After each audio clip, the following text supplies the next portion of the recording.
এই চ্যানেলে সম্প্রচারিত সকল খবরই সচেতনতামূলক এবং শিক্ষণীয়, কোনো কিছুই প্রভাবিত নয়। এই মুহূর্তে হরিদেবপুর থানার ঘটনা, সেই ঘটনা নিয়ে এই মুহূর্তে ভাঙড় হসপিটালের সামনে দাঁড়িয়ে, টালিগঞ্জ ভাঙড় হসপিটালের সামনে এই মুহূর্তে দাঁড়িয়ে রয়েছি।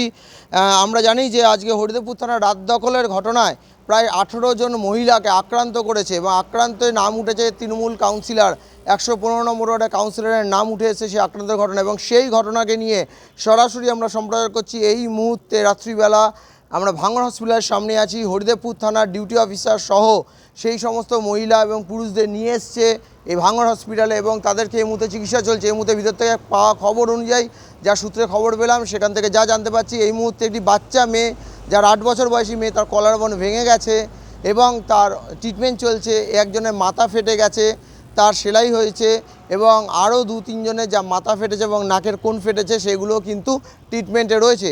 আরও কিছু জনের কিছু চিকিৎসা এখনও বাকি রয়েছে। প্রাথমিক চিকিৎসা করে কিছু জনকে ইতিমধ্যেই ভাঙড় হসপিটালের পক্ষ থেকে ছেড়ে দেওয়া হয়েছে। তারা অবশ্যই থানায় যাচ্ছে এবং থানা কিন্তু এই ব্যাপারে কি স্টেপ নেবে এবং রাত দখলে পুলিশের যে পুলিশ থাকাকালীন যে আক্রমণ কাউন্সিলরের নেতৃত্বে, সেই ব্যাপারে কোন দিকে নজরে যাবে ঘটনা, এবং হরিদেবপুর থানা কতটা এই ব্যাপারে তৎপর ছিল বা তৎপর হবে এই ঘটনা নিয়ে, সেদিকে কিন্তু রাখতে হবে নজর।